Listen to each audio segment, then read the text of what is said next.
In this module, we're going to talk about something that's called dynamics, which is an explanation of why things move the way they do. And central to this discussion is going to be Newton's laws. Okay, so to begin with, the first thing we need is a definition of force, and we're just going to begin with a working definition that we'll say that a force is just going to be a push or a pull on an object. It's very important to also keep in mind that it is a vector quantity, so it has magnitude and direction, and we can combine vectors like we had talked about in the previous module. Okay, so to begin with, we'll discuss Newton's first law. Newton's first law is also called the law of inertia, and basically what it says is that if the sum of all the forces on an object is zero, then the object is either going to remain at rest or remain at constant velocity. So in other words, if the object is at rest and the sum of the forces on it is zero, it's going to stay at rest. If it's moving at constant velocity, it's going to stay moving at constant velocity if the sum of the forces are zero. Now, that doesn't necessarily mean that there are no forces on the object, although it could mean that. But what it means is that when you take the vector sum of all the forces, it comes out to be zero. By the way, this is referred to as an equilibrium situation. Okay, so let's just talk about a couple of examples. First of all, we've got a calculator sitting on a table. All right, so obviously the object is at rest, so therefore the sum of the forces on that object must be zero. Another example here, car traveling at a constant 65 miles per hour on the thruway. Again, that's constant velocity, so the sum of the forces on that must be zero on the car. Now, on this one you might object, saying that why then do we have to use gas and depress the gas pedal in order to keep the car moving? And that's because the forces that we apply through the engine and the transmission have to exactly overcome the resistive forces of friction and air resistance. So if the car is moving at constant velocity, then we know that those forces must be balanced out and the sum of the forces are zero. Another example here, an elevator is moving at constant velocity upward. Well, it doesn't matter whether it's moving upward, downward, or whatever. If it's moving at constant velocity, we know this is an example of Newton's first law, and the sum of the forces on that object must be zero. Okay, one more point. Newton's first law is also referred to as the law of inertia, and inertia is the property of matter that's responsible for Newton's first law. It's the property of matter that resists changes in its motion. So if we look up here again, the object wants to remain at rest if there are no unbalanced forces, or it wants to remain at constant velocity if there are no unbalanced forces. So it's going to resist changes in its motion, and that's inertia. Essentially, the more mass something has, the more inertia it has. So you can imagine a bowling ball resists changes in its motion more than a ping pong ball, for example, because it has more mass and therefore more inertia.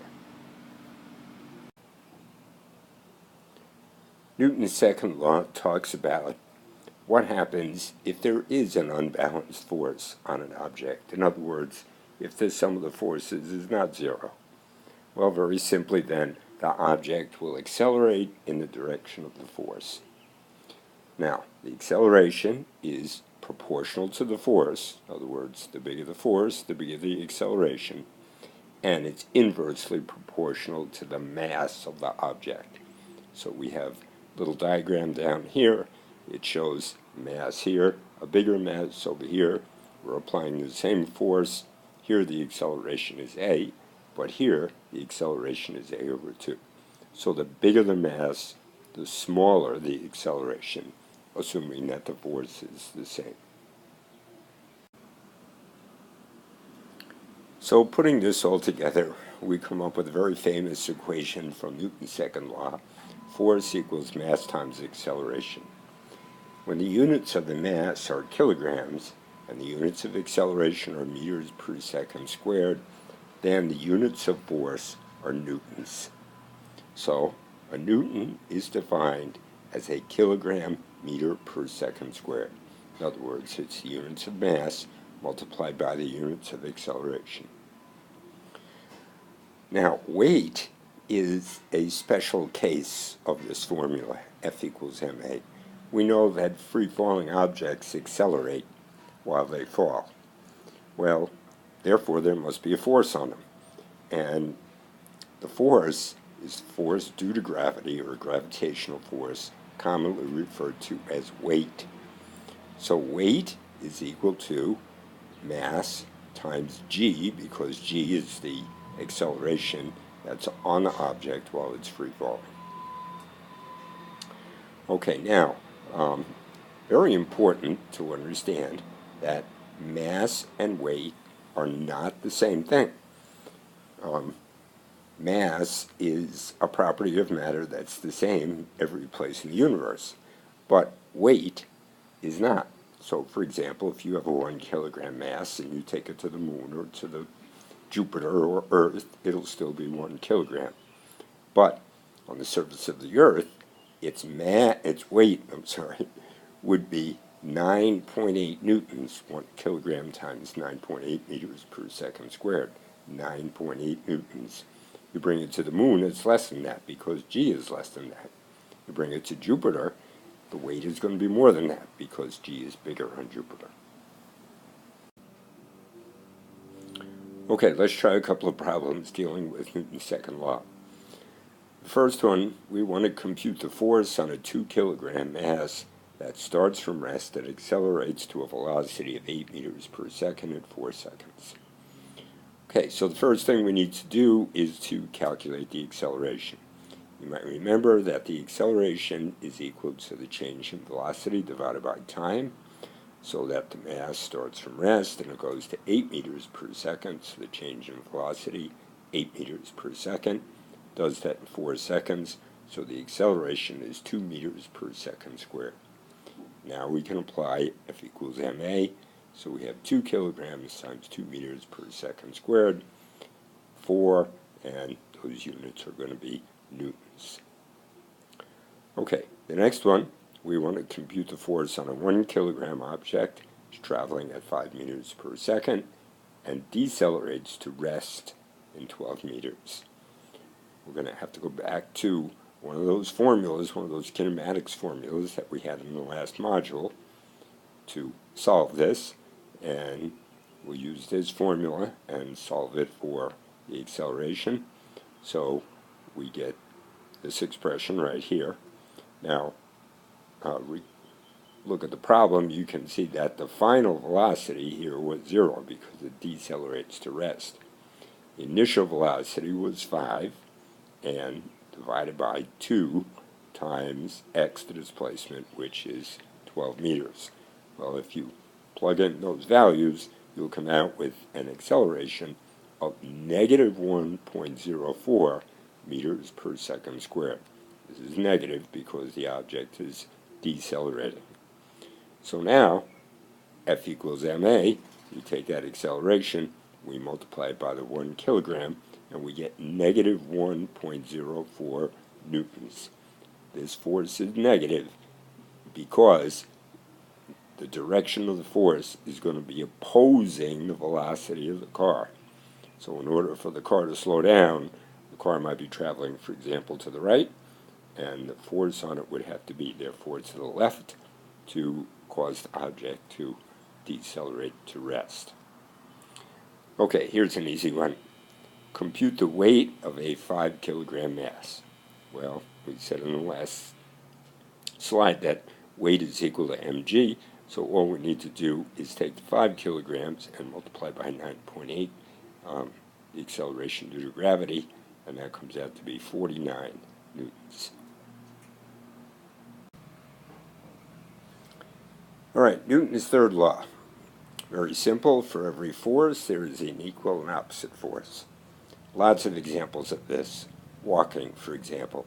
So when you walk, you apply a force to the ground. The ground applies an equal and opposite force back on you, and that causes you to accelerate or move to the right. Swimming, another example, you apply the force on the water applies an equal and opposite force on you, propelling you forward. Simple example, you just push against the wall applies an equal and opposite force back on you. The harder you push against the wall, the harder the wall pushes back on you. Now, remember that the two forces act on different objects. These action and reaction forces, as they're sometimes called. You push on the wall, there's only one force on the wall pushes back on you. The other force is on you. So there's only one force on the wall and one force on you. So a force that often comes into play in Newton's second law is something called a normal force. So a normal force is an upward supporting force. The word normal actually means perpendicular to the surface. So, for example, if you have a book that lies on a table, then the table applies an upward force on the book in order to support the weight of the book lying on it. So, you have a 1 kilogram book lies on the table, you can actually compute the normal force. Normal force would have to be 9.8 newtons. The weight of the book is clearly 9.8 newtons. So the normal force to support that must be also 9.8 newtons. If it weren't, then the book would accelerate one way or the other, but we know that the book is lying on a table, so it's not moving, so the net forces on it must be 0. We know that the weight of the book is acting down, so the normal force must be acting directly up to support it. Now, very important point here that the normal force often equals the weight, but it does so only when the weight acts straight down, and it's not the case on an inclined plane, as we'll see in the next video.